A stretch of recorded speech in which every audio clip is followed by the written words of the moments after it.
Hausawa mutane ne wadda sun yi nisa, sun yi zurfi, sun jima a sha'ani na noma, wadda ƙasarsu tana ba su dama su yi noman rani, su yi noman damina. So yanzu lokaci ne da muke lokacin noma, lokacin noman damina, wadda insha Allahu a yau shirinmu zai kawo mana abu ɗaya dangane da noman da ake a damina, wadda shine noman gero.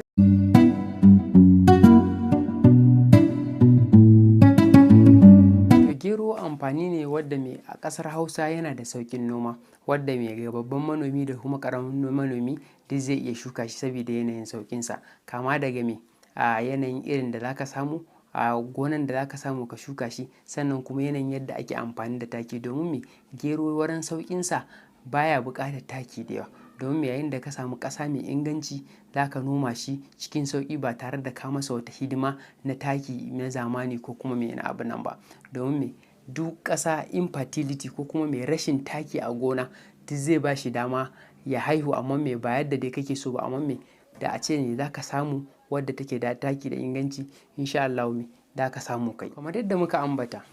yana da kyau a ce mutane su san me gero, sannan kuma da yanayin yadda Hausawa suke amfani da shi. So idan aka ce gero, wato wani amfani ne wadda a arewacin Najeriya ana noma shi, wadda yana nan kamar ƙwayoyi, wadda Hausawa suna sarrafa shi wajen yin abubuwa da yawa. Misali, akwai abin da Hausawa suke cewa ɗan malele, misali ana yi da gero, sannan kuma ana yin tuwon gero wadda yana da garɗi in ka taɓa shi, sannan kuma Hausawa suna amfani da gero wajen yin wani abu da ake ce masa caccanga.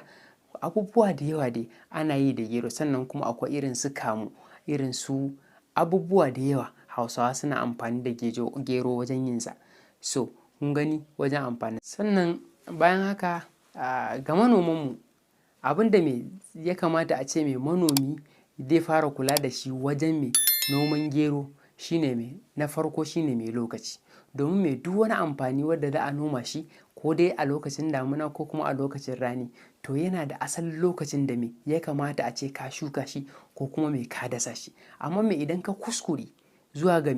wannan lokacin da ya kamata a ce ka shuka shi ko kuma ka dasa shi ba ka dasa shi ba, to akwai yiwuwar ba zai baka abin da kake so ba. To yana da kyau manomanmu su lura da lokacin da ya kamata a ce ka shuka amfani. Sannan kuma yanzu misali idan muka yi la'akari da akwai yanayin lokaci na damina na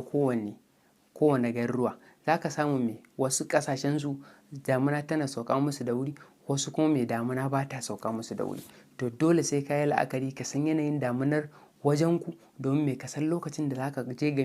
gyara gonanka, misali ka sha'ani na sassabe, sannan ka san lokacin da za ka yi sha'aninka na huɗa, har ta kai ka je ka yi saran shuka, sannan ka shuka amfaninka domin ka samu amfani mai inganci. Sannan kuma abu na biyu, abin da manomi zai yi la'akari da shi wajen shuka amfani na gero shine yanayin ƙasa, domin akwai ƙasa mabambanta. Za ka samu a garinku ko kuma a jiharku ko kuma a ƙasarku, za ka samu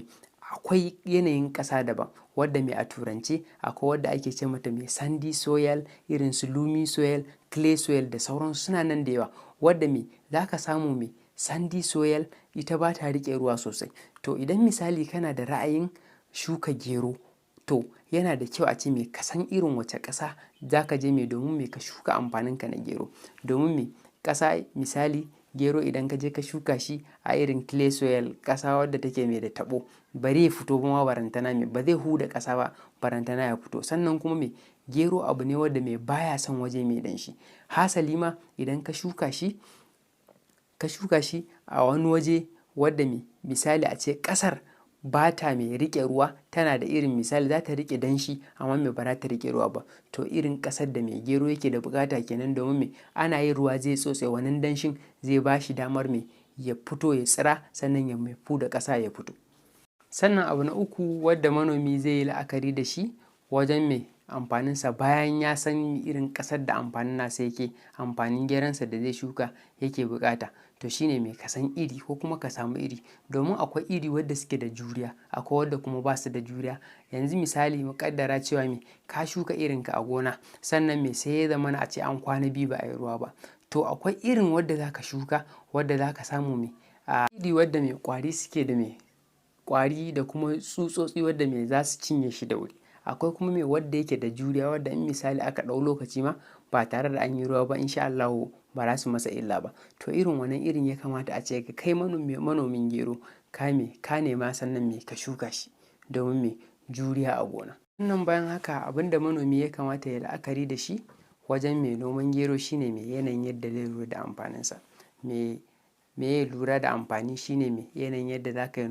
masa noma akai-akai, sannan yadda za ka wadatar da amfaninka da taki, da kuma yanayin yadda za ka masa rage da sauran abubuwa na kula da amfani. Wadda me mun sani cewa me amfani in ya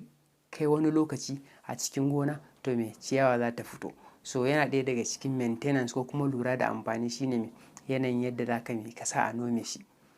Noma na ɗaya na biyu, sannan kuma me noma yana tafiya da rage wadda za ka sa a rage maka amfaninka, domin me duk wani amfanin gona wadda misali bayan ka shuka shi zai kasance me ya fito a cunkushe, wadda kuma me wannan ba zai ba shi dama ya girma ba ko kuma ya haifa ma 'ya'yan da kake da bukata, sai an rage shi domin ya samu me iska da kuma rana wadatacciya domin me ya girma ya amfani ko kuma ya fitar da me iri ko kuma amfani yadda ya kamata. Sannan ƙalubale da manomanmu suke fuskanta a me noman gero ya kama daga me rashin samun amfani da kyau,